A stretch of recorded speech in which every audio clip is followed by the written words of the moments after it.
dinámica. Ahí creo que ya estamos grabando, así que excelente. Contarle un poquito algunas instrucciones. Este webinar va a durar aproximadamente unos 40 minutos. Vamos a tratar de no pasarnos en el tiempo. Si tienen preguntas o comentarios, los pueden dejar justamente en el chat y vamos a tener un espacio para poder ir levantándolo y trabajándolo también con nuestro speaker. Y por último, también vamos a tener un espacio de feedback. Hay una encuesta para que nos puedan hacer llegar también sus comentarios de qué les pareció y también qué temáticas les gustaría seguir trabajando. Así que, para ya no quitar más tiempo, le doy la bienvenida a un speaker espectacular que es parte de nuestro equipo, que es Sebastián Collado. Gracias, Javi. Hola a todos, a todas. La verdad es que sigo muy impactado con que va a ir Nicola la noche de la igualdad, entonces no sé cómo recuperarme de la noticia. Estoy pidiendo por interno que me inviten incluso. También veo varios nombres a personas o algunas organizaciones con las que yo ya he trabajado, con Ausenco, con Sodimac, con Essilor Luxotica, o sea, nada, a mí me encanta poder ir profundizando en los temas, que es precisamente de lo que les vengo a hablar hoy día. Algunas de ustedes probablemente ya me han escuchado hablar de sesgos inconscientes, de prejuicios, de discriminación. Y hoy es un webinar bien especial para mí, porque vengo a hablar de cómo todo esto, que algunas personas probablemente ya han podido conocer, cómo todo esto se relaciona con el reconocimiento entre las personas, de las instituciones hacia las personas. Así que para eso les quiero compartir, déjenme aquí que tengo que hablar, mover las cosas. Súper, ahí creo que les estoy compartiendo, ¿no? ¿Cierto, Javi? Sí, excelente, ahí ya se ve. Súper, genial. Bueno, les quiero contar un poco quién soy primero. Creo que es importante que ustedes se enteren un poco de por qué me piden a mí estar acá. Yo originalmente estudié teatro, danza hace ya muchos, muchos años, pero luego me he dedicado principalmente a la psicología clínica, el resto de mi tiempo a la psicología laboral también. Estudié en Chile, estudié en Alemania también, hice un magíster en género, cultura y cambio social cuando vivía en Alemania y en Austria.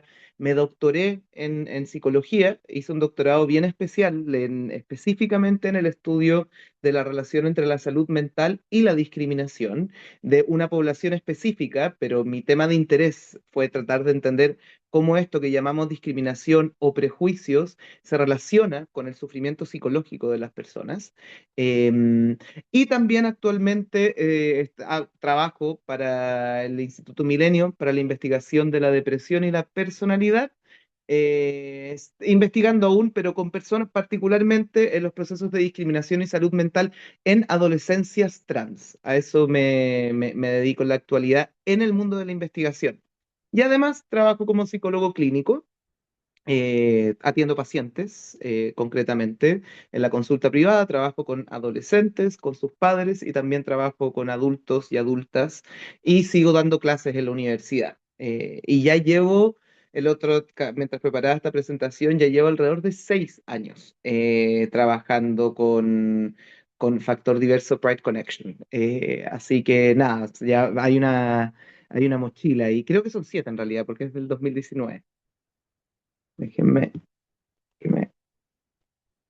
Pero por supuesto, ahí cuando yo les cuento quién soy desde este lugar, ¿no? Les hablé de mis títulos, ¿no es verdad? Y un poco cuando yo les hablo de mis títulos, de las cosas que yo he ido pudiendo hacer con mucho esfuerzo personal, em, eso tiene una historia. Eso tiene una historia bien profunda. Las personas de acá que hayan terminado el colegio, hayan ido a la universidad, hayan hecho posgrados, por ejemplo, o hayan tomado grandes desafíos en su vida, podrán empezar a recordar que esos procesos no los hacemos solos. Nunca estamos totalmente solos, solas, atravesando estos procesos súper exigentes, ¿no? O sea, yo durante mi doctorado, no sé si hay personas acá que hicieron alguna vez un doctorado, sin mis amigos, sin mis amigas, sin mi familia, es imposible que yo lo haya podido terminar. Pero eso ya es realmente la punta del iceberg de todo, de un largo, largo proceso que me gustaría compartirles hoy día para introducir el tema que nos convoca el día de hoy del reconocimiento y de cómo los estereotipos de género pueden afectar también la capacidad de reconocimiento que tienen las personas de nosotros y nosotras. Yo nací en Santiago de Chile. Fui un niño que creció en la ciudad, pero mi madre es del campo, de una ciudad cerca de Santiago, y mi padre es un inmigrante español que llegó de la guerra civil con su familia. Em, Fui un niño, yo diría así, en términos generales, muy creativo, muy sensible, y también me molestaron bastante en el colegio como un niño con lo que se suele conocer como un niño afeminado, ¿no? Con un niño que no necesariamente respondía a ciertas ideas que habían en ese tiempo, yo tengo 40 años, en ideas que habían en ese tiempo sobre lo que implicaba ser un hombre, ¿no? Y eso me trajo algunas problemáticas en el colegio, de todas maneras, pero también un montón de amigos y amigas que me aportaron, me ayudaron a poder atravesar esas dificultades. Luego, cuando salí del colegio, intenté de alguna manera responder a eso, a lo que llamamos muchas veces como mandatos de género. Yo tenía ganas de estudiar arte, tenía ganas de estudiar teatro, estudiar danza, pero mi padre dijo que eso no era para hombres, por lo tanto ingresé primeramente a estudiar algo que en Chile se llama bachillerato para poder decidir después, pero el deseo fue más de lo que yo podía y finalmente terminé estudiando teatro. Me salí de esas otras carreras, estudié teatro, estudié danza y me formé profesionalmente como bailarín durante mucho tiempo para luego ir moviéndome académicamente hacia la psicología también en la universidad. Y la última imagen que pueden ver en ese lugar es una imagen muy especial para mí. Es la imagen del año 2022 de mi matrimonio. Ahí estoy con mi esposo, con mi padre, con mi madre y con mi suegra, porque mi suegro falleció hace mucho tiempo. Y, y es una imagen muy especial porque ahí nos vemos muy felices, pero no siempre fue así. Yo cuando a los 20 años, a los 19 años, salí del closet, como decimos en Chile, salí del armario, mis padres lo tomaron muy mal. Esto fue en el año 2004, 2005. Imagínense que en Chile la homosexualidad fue ilegal, fue un crimen hasta 1999. 5 años después yo salgo del closet y mis padres no querían que eso fuera de esa manera. 15 años después de cuando es esa foto, mis padres, luego de haber tenido todos estos prejuicios respecto de lo que era la homosexualidad, muchos, por ejemplo, mi madre, cuando yo salí del closet, pensaba que yo me iba a quedar solo, que era imposible que yo fuera feliz con una orientación sexual que no fuera heterosexual. Mi padre, por ejemplo, pensaba que yo profesionalmente no me iba a poder desarrollar en ese momento.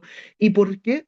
Porque en la idea que mis padres tenían de lo que correspondía para mí como hombre, yo no lo estaba, no estaba alcanzando esa idea, no estaba respetando esa idea.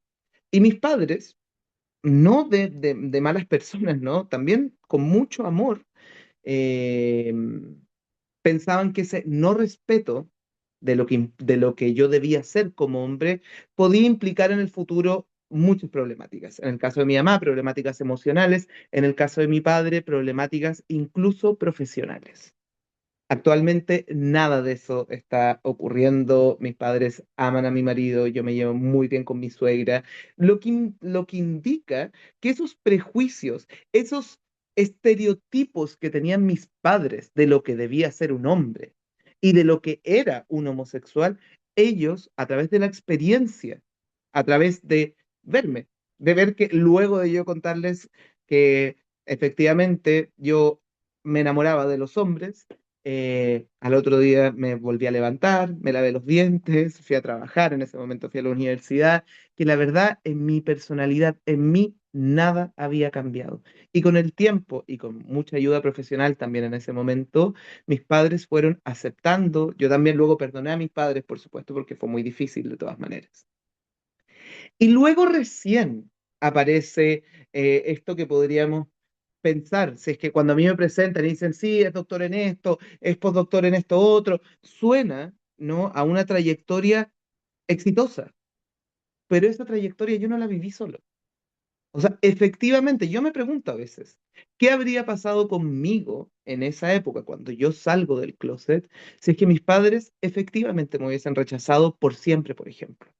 Cosa que aún ocurre. A propósito, vi que ahí entraron personas de Ecuador. A mí hace poco tiempo me tocó trabajar con una familia ecuatoriana en la consulta, con una paciente adolescente que le había develado a sus padres que estaba enamorada de una chica.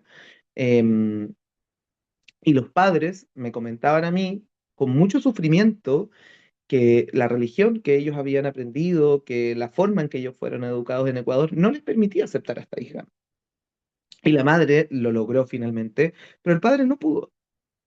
Y eso, por supuesto, que tiene efectos sobre nosotros. Yo, por suerte, en mi caso personal, recibí el apoyo de mis padres, de mis profesores de la universidad en ese tiempo, de mis amigos también. Ahí hubo un proceso de personas que reconocieron mi identidad, mi ser humano en este mundo como una forma válida de existencia. Y eso, por supuesto, generó un montón de bienestar en mí. Sabemos que un factor protector relevante de la salud mental de todos los seres humanos es ser reconocido por eso que tú dices ser, que fue lo que a mí, gracias a la vida, me ocurrió. Aquí se los tengo un poco más ordenados, ¿no? O sea, este niño que crece en un colegio muy católico, muy conservador, en la ciudad de Santiago, en los años 90, en que Chile, les repito, todavía criminalizaba la homosexualidad, recibió apoyo de distintas formas. Recibí siempre mucho reconocimiento familiar, a pesar de esta, podríamos decir, divergencia de género, por ser más afeminado, como se decía, por no responder al estereotipo de hombre que yo debía ser, siempre recibí el reconocimiento por parte de mis hermanos, de mis hermanas, de mis padres, de mis abuelos, de mis tíos, pero no solo de ellos, ¿no? También hubo una comunidad que me permitió existir con comodidad en el mundo. Mis amigos, mis amigas, pero también habían profesores en el colegio que me apoyaban, que apoyaban mis ideas. Yo en ese tiempo todavía era muy artista, entonces tenía un profesor, me acuerdo, que me apoyaba en mi querer hacer arte, en mi expresar con el cuerpo. eh, pero luego, ya cuando ingreso, que es también lo que nos convoca hoy día, ¿no?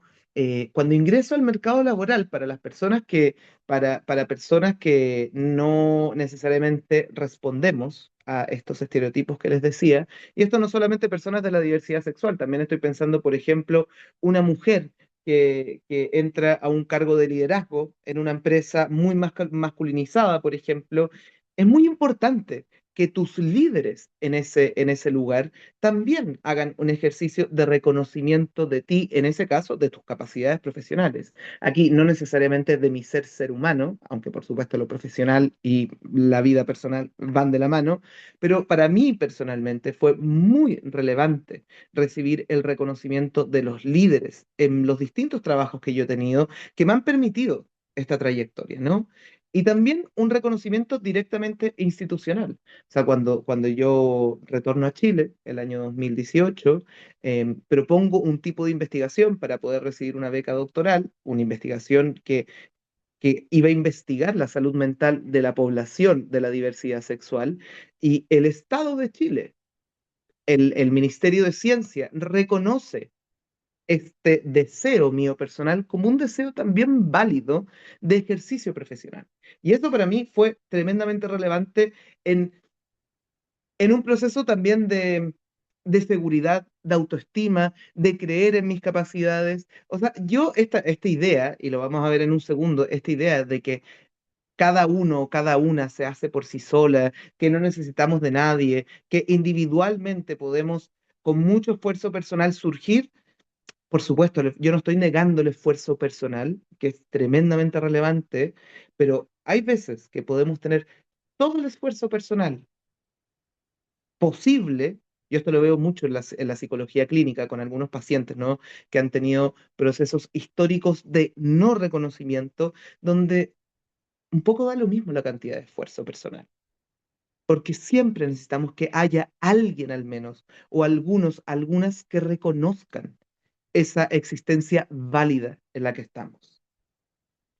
Y eso un poco yo les pongo a este niño, ¿no? A este niño que yo les mostraba al principio, que soy yo mismo. Cuando me reconocen, yo mismo puedo empezar a reconocerme.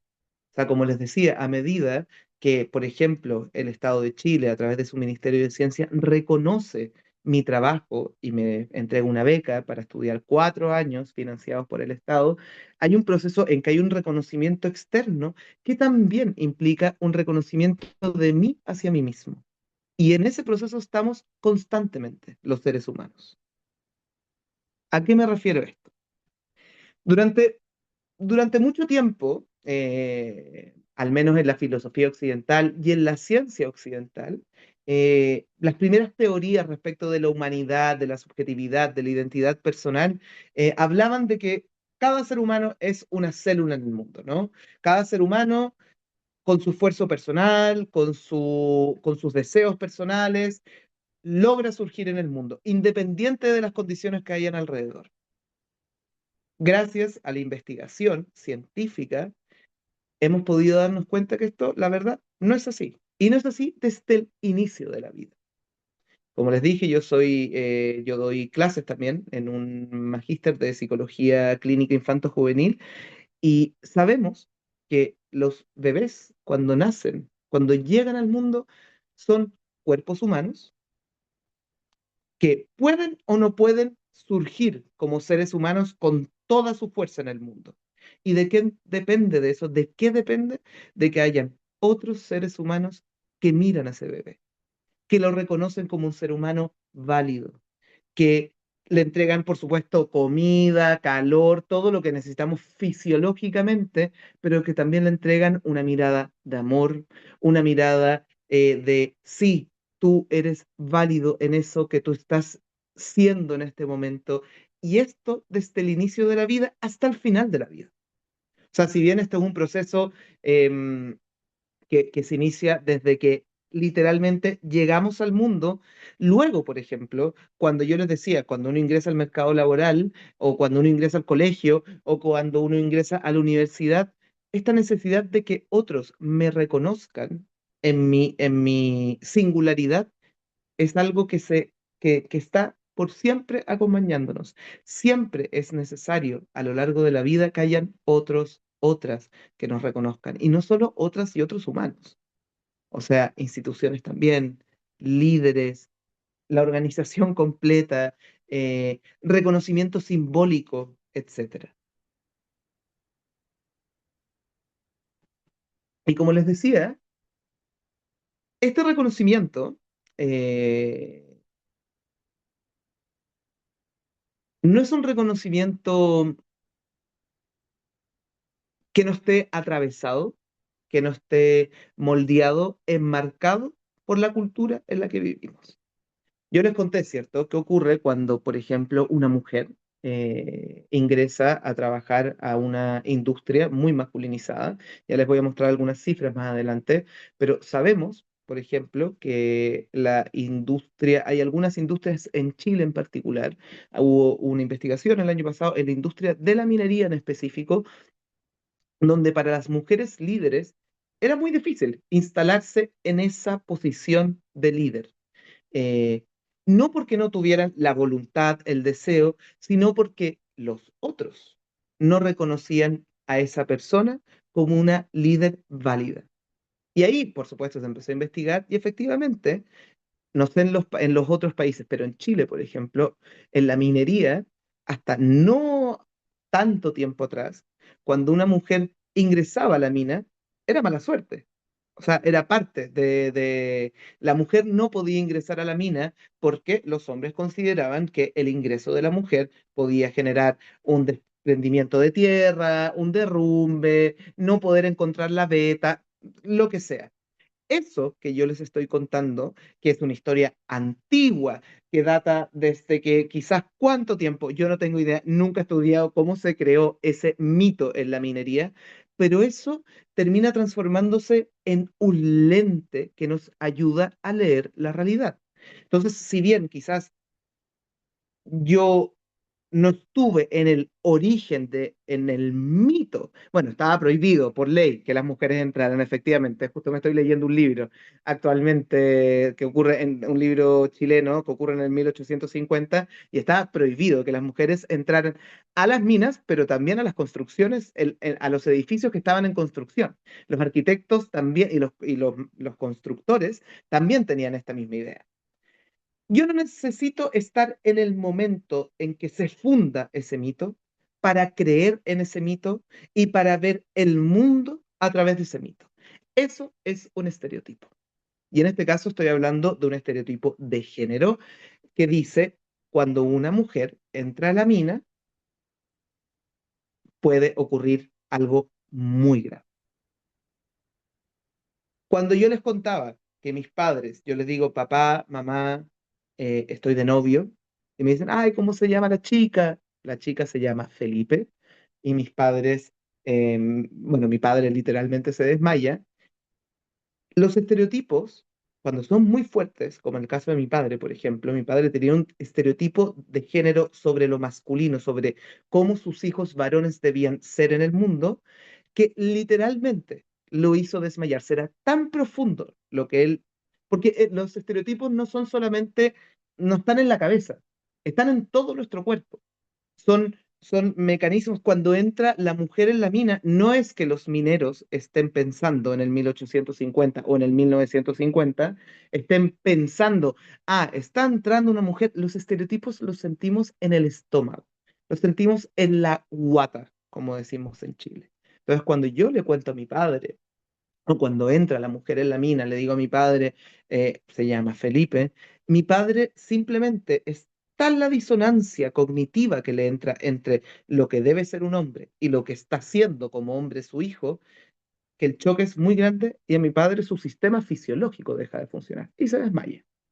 Actualmente nosotros nos reímos mucho porque mi padre reconoce que fue uno podría verlo desde afuera como una manifestación muy exagerada, ¿no? Pero bueno, ese era el nivel de profundidad, ¿no?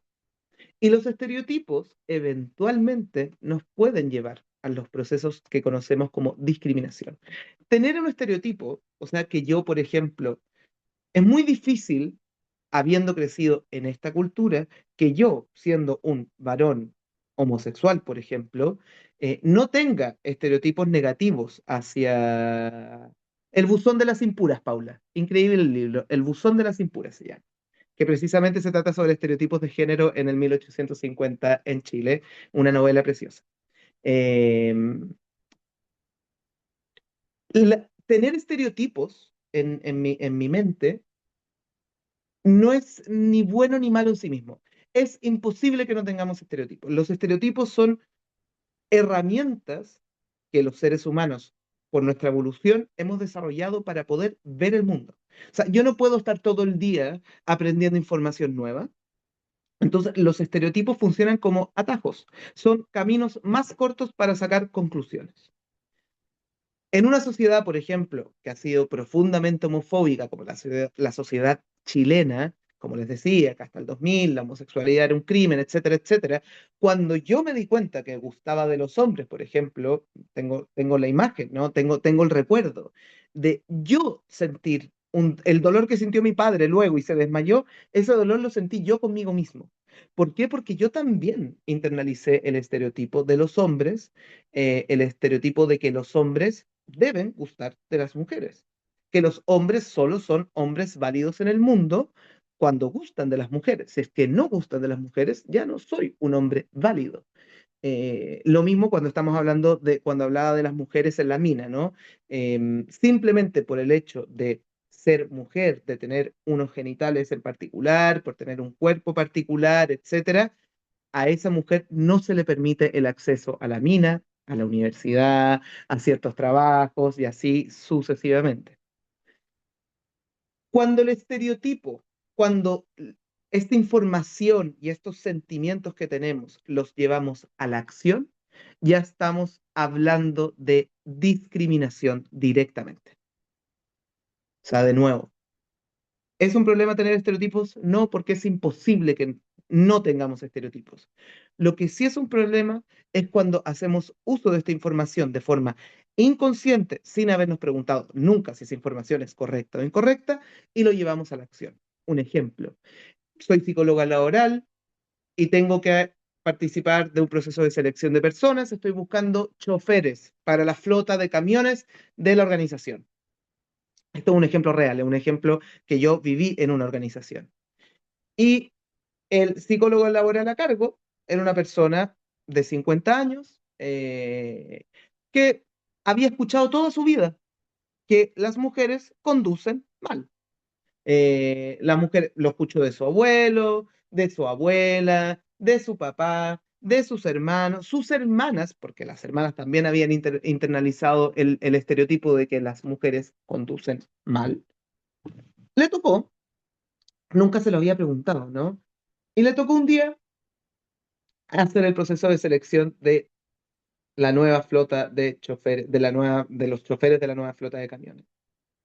Estaba esperando y entró una mujer a la oficina y él no apareció la frase de toda su vida, las mujeres conducen mal. Sintió algo en el estómago, algo no le calzaba. ¿Qué hace ella aquí si es que lo que yo estoy buscando son choferes? Y los hombres son los que manejan bien. Esta información, lo que fue interesante de esa intervención es que, al menos en Chile, no sé en los otros países, pero en Chile sabemos que la mayoría de los accidentes de tránsito los ocasionan hombres, no mujeres, por distintas razones. Esto está muy investigado acá en Chile en particular y en otros países. Entonces, la información, este estereotipo, estaba, no era un estereotipo correcto, era información incorrecta respecto de la realidad, pero era tan profundo y tan claro para él que las mujeres conducen mal que corría el riesgo de no contratar una mujer, a pesar de que esa mujer estuviera totalmente preparada para poder ejercer el rol de conductora de los camiones. Es decir, ¿qué le pasó a esta persona? Es que la discriminación, el acto concreto, impidió el reconocimiento de esta mujer como una mujer capaz de conducir los vehículos. Hasta ahí, ¿cómo van? Ahí digan en el chat, ¿se entiende lo que estoy diciendo? Porque esto es muy importante. Voy a mirar. Súper, estupendo. Genial, genial, genial, genial. Sí, todo ok, ahí me están. Muchas mujeres contestaron que sí. Genial. Seba, ahí había una pregunta, sí, pero si quieres la A ver. vemos al final A ver, o no, pero al tiro, ¿sí? dímela porque ahora Ya. voy a pasar las cifras, así que mejor. Pregunta José, ¿cómo se llama la reacción fisiológica de un estereotipo? ¡Uy, qué buena la pregunta! En general simplemente le llamamos emoción. Un estereotipo está compuesto de tres partes: de la cognición directamente, que es, podríamos decir, el mensaje, ¿no? Las mujeres conducen mal; de una emoción o actitud, que es el proceso fisiológico, ¿no? A partir de esto que estoy pensando inconscientemente muchas veces, viene luego el momento en que siento, y luego, como última parte, está la acción, que podría ser no hacer nada, por ejemplo, que es no entrar a la acción, o la discriminación como una acción hecha en base a estos estereotipos. No sé si respondo, pero ese es el proceso fisiológico. La emoción. Muchas gracias, Seba. Y después puros excelente, que vas muy bien, muy claro, así que solo sigamos. Gracias, Doc. Perfecto. Como les decía,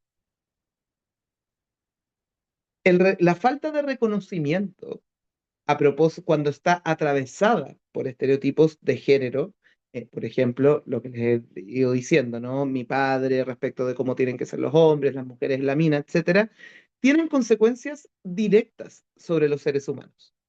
Y esto es un poco lo que yo trabajo más como psicólogo clínico en la consulta, ¿no?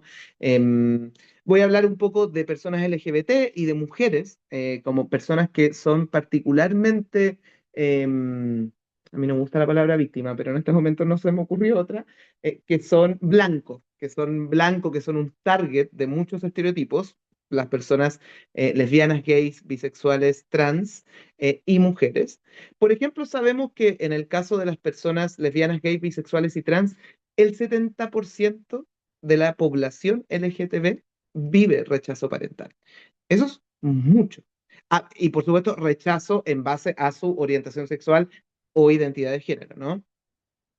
También de las personas LGBT, entre un 58 y un 60% de escolares, estos son estudios en distintos países, no solamente en Chile, en distintos países, entre el 58 y el 60% se siente inseguro yendo a la escuela.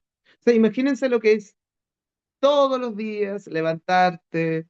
Yo recuerdo un paciente que le hacía mucho bullying homofóbico y que él vomitaba, literalmente, antes de bajarse, o sea, cuando se bajaba del auto, que lo iban a dejar los papás en la mañana, él vomitaba, porque no podía entrar, no podía entrar y terminó perdiendo un año escolar, a propósito de un bullying terrible, que además, como sus padres eran muy homofóbicos, él tampoco se atrevía a contarle a sus padres. Entonces se vio, esto estoy hablando de un niño de 12 años, era un paciente ya más grande cuando yo lo vi, pero ese tipo de cosas estoy hablando. Y el 94,4% de los escolares LGBT escuchan insultos, quizás no necesariamente dirigidos a ellos, a ellas directamente, pero sí escucharlos, ¿no? Cuando uno está viendo el partido de fútbol, cuando uno está escuchando a unas personas conversando, etcétera. Este rechazo del que les estoy hablando, sabemos que es predictor de problemas de salud mental. O sea, el rechazo crónico, parental, escolar en población de lesbianas, gays, bisexuales y trans es un predictor de malestar psicológico, es un predictor muy relevante, que en terapia, por supuesto, tenemos que tratar, pero no solamente en terapia, ¿no? Porque el espacio laboral en esto juega un rol muy importante.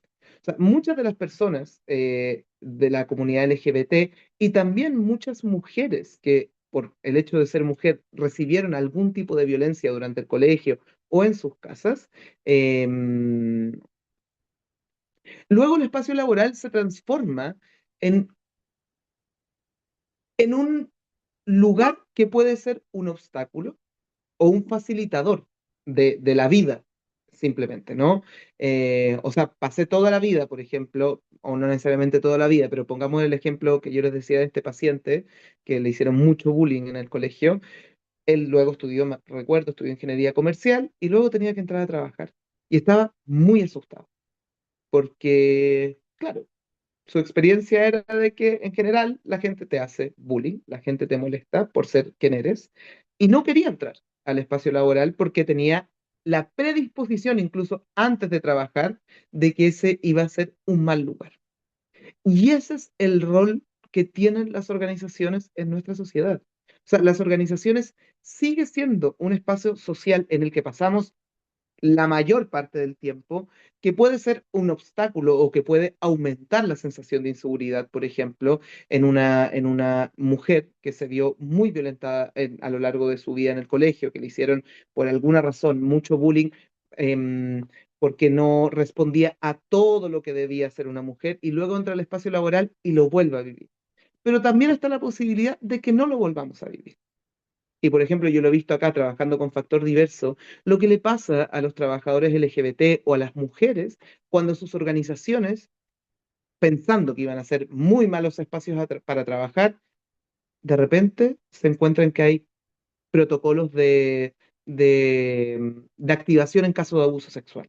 Y esta es una mujer que vivió abuso sexual anteriormente. O personas LGBT que se dan cuenta que su empresa en junio está dispuesta a decorar, que puede ser una cosa muy tonta para algunas personas, ¿no? Pero que decoran con la bandera del orgullo durante junio. Y esa persona, por ejemplo, como mi paciente, que se ha sentido inseguro a lo largo de toda su vida, dice, ah, quizás en este lugar puedo ser quien soy.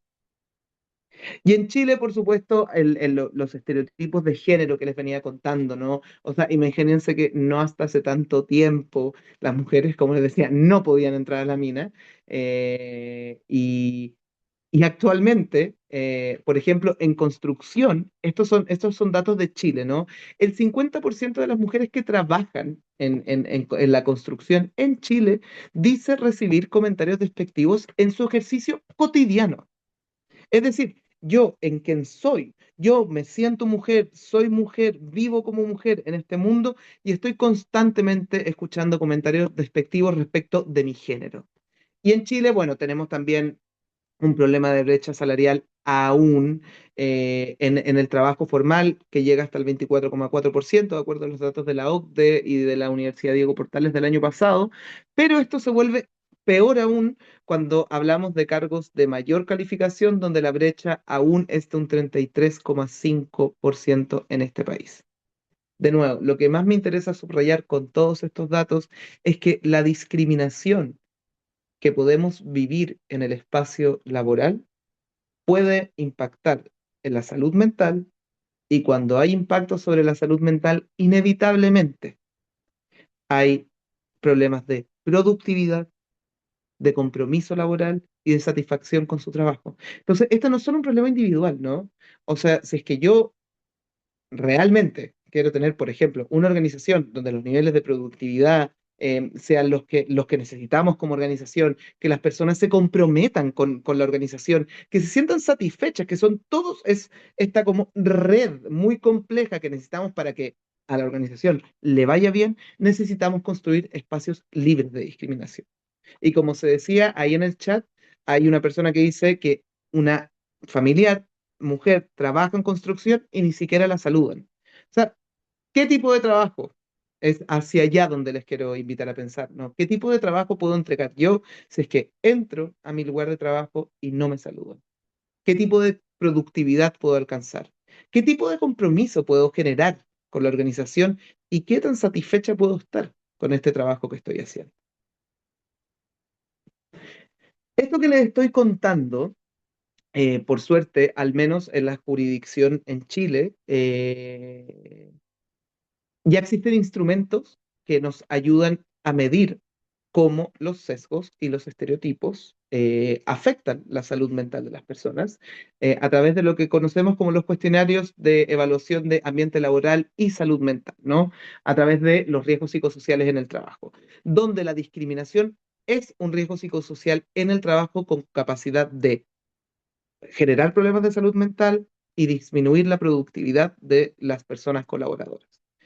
En Chile se llama el CEAL-SM, es un instrumento escandinavo que se reprodujo en Chile. Tengo entendido que también los riesgos psicosociales en el trabajo existen en Argentina. Hay mucha investigación en riesgos psicosociales en el trabajo en Argentina, que es un cuestionario muy complejo, donde ya no solamente antiguamente, cuando se medían los riesgos psicosociales del trabajo, se medía que las sillas no provocaran problemas de espalda o que el aire no estuviera lleno de plomo, cosas que vienen como de la época de la industrialización. Actualmente, por la naturaleza y la evolución del mundo del trabajo, las personas no solo enfermamos, por ejemplo, de problemas de la columna, sino que también podemos enfermar de la mente. Y eso es lo que está viniendo a medir el CEAL-SM, donde la discriminación se transformó en una variable muy importante a evaluar, en una dimensión muy importante a evaluar para saber si es que en mi espacio laboral, por ejemplo, me saludan o no, y si es que ese no saludo es porque soy mujer y trabajo en la construcción. Porque luego, si es que salen mal evaluadas las organizaciones, se hace toda una investigación y se trata de pesquisar qué tipo de discriminación es la que está ocurriendo en ese lugar. Ahí les dejé el link por si acaso, por si querían. Es súper interesante, al menos leerlo y ver las distintas dimensiones. Y para empezar a ir cerrando y abrir las preguntas, por supuesto, al mismo tiempo, como les decía, que está todo este cuestionario en Chile, eh, no estoy seguro si es un, no, porque en Chile al menos el CEAL viene del Ministerio del Trabajo, del Ministerio de la Salud, o sea, fue muy complejo, de hecho, que se aprobara y que las organizaciones se vieran obligadas a hacerlo. No estoy seguro si es válido. Yo pensaría que no, porque es bajo la jurisdicción chilena, que en Chile sí es no solo válido, sino que también obligatorio. Pero me imagino, esto es un cuestionario en específico, pero hay distintas maneras de medir los riesgos psicosociales del trabajo. Y ahí pueden, si es que quieren googlearlo, es muy interesante, riesgos psicosociales del trabajo, y hay distintos instrumentos que se pueden también aplicar en sus propias organizaciones. ¿Qué sabemos que sirve para evitar que estos estereotipos lleguen a la discriminación y para que haya mayores riesgos psicosociales en nuestras organizaciones? Hay distintas, yo esto lo divido en en cuatro grandes ejes, ¿no? Que provienen de hecho de estos cuestionarios y de toda la investigación que se ha hecho para construir todos estos cuestionarios. Primero, compañerismo y pertenencia. ¿Qué significa eso? Sentirse parte y que me hagan sentir parte. Gracias al ejemplo que dieron de no me saludan porque soy mujer y trabajo en la construcción, ¿cuál es la posibilidad que yo me sienta parte de ese lugar? Y la pregunta también para ustedes y para las personas que no saludan al ejemplo que se dio en el chat ahí, ¿quiénes me hacen sentir parte? O cuando yo les daba el ejemplo, ¿no? Cuando se ponen las banderas en el mes de junio, las banderas del orgullo, ahí hay una decisión institucional política, digo de la política institucional, hay una política institucional de hacer sentir parte a personas que quizás no conozco, ¿no? Quizás por ahí los líderes o el equipo de diversidad y equidad toma esta decisión, no conociendo necesariamente o sabiendo que hay colaboradores, colaboradoras de la comunidad LGBT, pero se ponen las banderas. Hay un ejercicio de hacer sentir parte a otros, a otras, para que esas personas puedan luego sentirse parte. Ahí hay un círculo virtuoso en que me hacen sentir parte y por eso yo me siento parte también. Confianza y justicia organizacional. Esto es muy relevante porque muchas veces cuando a mí me ha tocado trabajar en organizaciones, ¿no? Pueden haber muy lindos discursos sobre la equidad, la igualdad, sobre aceptar la diversidad, sobre crear políticas institucionales específicas para que haya más mujeres líderes, por ejemplo. Eso puede quedar muy bonito en el papel. A mí me toca muchas veces redactar políticas organizacionales, muchas páginas sobre grandes deseos, pero a veces en las organizaciones, por la cultura organizacional específicamente, los trabajadores y las trabajadoras no se sienten libres de expresar cuando, por ejemplo, ocurre un hecho de discriminación de género. Cuando, por ejemplo, a esta persona que no saludan, va y le dice a la persona correspondiente, mira, sabes que te quiero comentar algo, me está pasando esto, y la otra persona quizás para ahorrarse el problema, dice, ah, no, no, no, sabes que yo no puedo, en vez de preguntar, ¿no? ¿Y cuándo? ¿Y cómo? ¿Y cómo te hace sentir eso? ¿Qué podemos hacer? Crear un plan. A mí me ha tocado, por ejemplo, en algunas organizaciones donde este tipo de cosas, me acuerdo perfectamente en una organización agrícola, donde este tipo de hechos ocurría constantemente, donde se me pide ir, no necesariamente se fue a hablar con cada uno de los trabajadores o ir a buscar al culpable, sino que se entendió que esto no es un problema de culpa personal, sino que había algo de la cultura organizacional que había que trabajar. La vulnerabilidad, la sensación de vulnerabilidad, la sensación de sentirme seguro, segura, de no recibir tratos discriminatorios dentro de la organización. Eso es tremendamente relevante para disminuir los riesgos psicosociales, para mejorar la salud mental de los y las trabajadoras, ¿no? Y ahí, por supuesto, siempre la pregunta es a ustedes, con cada una de estas dimensiones, ¿ustedes se sienten seguros? ¿Se sienten libres de expresar sus opiniones? ¿Se sienten parte? ¿Sienten que hay compañerismo dentro de la organización como dimensiones muy relevantes? Y por último, en la dimensión de violencia y acoso, generar espacios libres de violencia y sobre todo instancias claras de denuncia. Pero veo que la Javi me prendió la cámara, así que, mira, pero estupendamente en el tiempo. Quiero escucharles preguntas, comentarios en el chat y la Javi también les necesita decir algunas cosas. No, primero que todo, Seba, agradecerte en nombre de todo el equipo y de toda la red. A mí me gusta mucho esta charla, así que está muy expectante también por poder escucharla y estuvo buenísima. Así que ahora, como ya estamos justitos en el tiempo, si quieren vamos con las preguntas. Tenemos una de Luis que dice, la realidad de mi empresa es que no existe discriminación de ninguna especie y permanentemente se está entregando el mensaje a todos.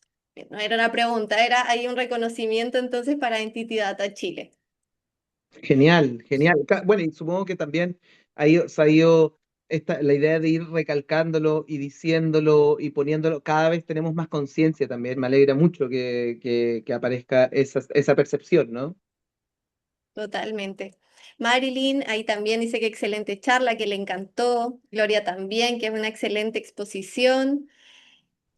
Ahí también, arriba, teníamos una pregunta de Lorena, que preguntaba si tienes algún libro o algún material como para recomendar para comprender específicamente a la comunidad LGBT y ser más empáticos y abiertos de mente. Bueno, tenemos, por supuesto, voy a poner nuestras propias cosas con Factor Diverso y Pride. El año pasado se hizo una investigación al respecto que yo creo que Emilio quizás podría, no sé, o tú, Javi, si es que la tienen por ahí, poder subir alguna información que pudimos recabar durante todo junio el año pasado, o más tiempo, ya no me acuerdo, donde están puestas, primero, cosas que pudimos darnos cuenta, cómo estamos en temas de discriminación y también eh, ideas de cómo podemos también trabajar los sesgos y los estereotipos en los espacios laborales. Creo que es un excelente documento. No sé si por ahí lo tienen. Súper, ahí lo vamos a ver con el equipo para ver si lo podemos sumar también al correo cuando mandemos la grabación. Genial. Ahí también, bueno, Emi, que nos avisa a todos y también muchas gracias por recordarme, Emi, que estamos en estos momentos proyectando el QR que nos da la encuesta de satisfacción que les comenté en un inicio. Este año queremos harto potenciar, ir midiendo también, ir escuchándolos, ir viendo qué es lo que quieren trabajar para siempre ir mejorando. Así que muchas gracias ahí si lo pueden contestar. Elizabeth nos dice que muy buena charla, que excelente material. Pato igual, muy buena charla. Puras felicitaciones, Seba, no tenía ninguna duda. Gracias. Claudio también, muchas gracias por relacionar además la temática con el liderazgo femenino, que es súper atingente. Es interesante, ¿sabes qué? A mí ese punto me parece muy relevante porque es interesante ver cómo hemos alcanzado dentro de, porque siguen habiendo grandes brechas, pero que estas brechas crecen más todavía entre más arriba estamos en la organización. Eso me parece, y eso tiene, y en la investigación hemos dado cuenta que tiene que ver con muchas cosas, o sea, no solamente con estereotipos, sino con la realidad material, por ejemplo, con no Ujú, permisos de maternidad, bueno, distintas cosas que ocurren en los distintos países. totalmente. Bueno, ya para ir cerrando, veo que aquí Carmen sí nos había dejado una pregunta. Nos pone que gracias por tu testimonio, qué maravillosa tu experiencia de vida y todo lo que has logrado. Y que si eres conferencista puedes hacer este tipo de charlas en empresas. Y la respuesta es que sí, Carmen, ahí te respondo yo en nombre de Seba. Ahí mismo en el QR también si nos dejan su feedback hay una pregunta si es que quieren que los contactemos o si no ahí nos pueden escribir también a Pride Connection. Creo que Y tengo que veo avanzar. que solo hay El Emilio, felicitaciones, ninguna otra pregunta. Así que ahora le damos el pase a nuestro querido Emi para que ya pueda ir cerrando. Nada, muchas gracias, Hachi, y también Seba, por esta tremenda charla. Arrancamos fuerte el año porque para ser febrero la gente creo que está también muy motivada, mucha gente conectada y permaneció mucho tiempo también atenta a tu charla, ni hablar de todos los comentarios. Ojalá puedas tener el tiempo de leer todo el chat, porque la verdad, Seba, solo felicitaciones. Alguien incluso dijo, entré con baja expectativa, pero me voy feliz. Pero la verdad que hay muchas felicitaciones.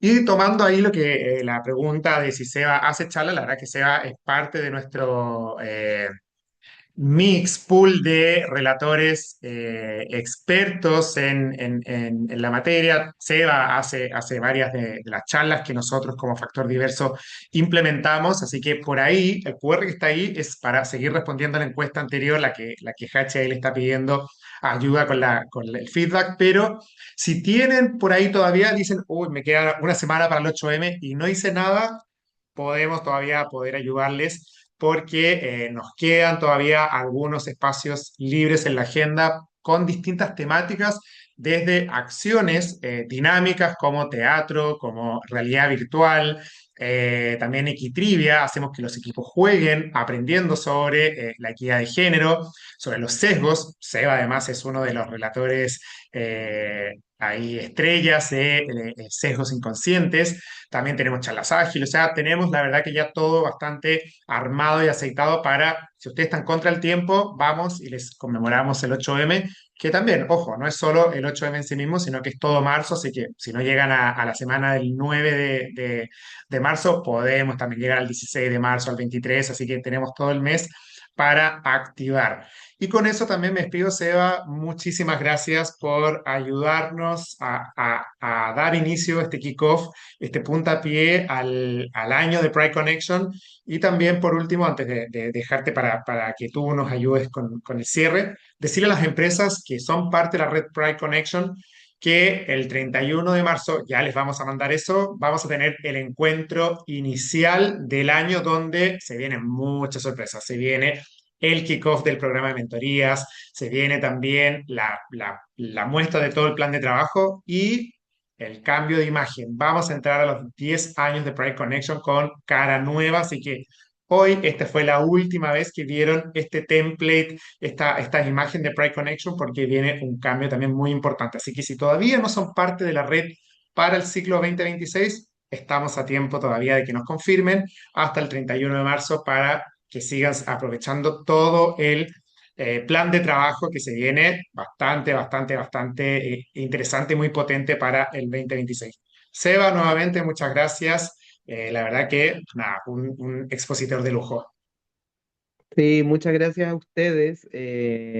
Yo todavía no estoy de vuelta de mis vacaciones, así que me conecté porque consideré que era muy relevante, como siempre, hablar. Me encanta cuando además pueden juntar a personas de tantos lugares distintos. Hay algo que no dije, que por supuesto, esto en cada cultura, en cada país y en cada incluso ciudad de los países, esto funciona de forma súper específica.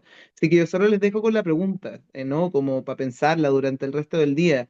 ¿Cómo funciona en mi organización? ¿Cómo funcionó en mi vida, en mi sociedad, en mi colegio, en mi universidad? Así, bien específico. Así que nada, muchas gracias también, por supuesto, a Pride, a Factor Diverso que me invitan a dar estas charlas. Buenísimo, con esto entonces nos desconectamos. Chao a todos, chao Seba, chao Hachi, tremendo Chao. webinar y nos vemos muy pronto. Que tengan buen cierre de jueves y también, ¿por qué no? Buen fin de semana también, ya que está aquí a la vuelta de la esquina. Chao a todos, Chao, que estén Chao. bien. todos, todas y todos, chao.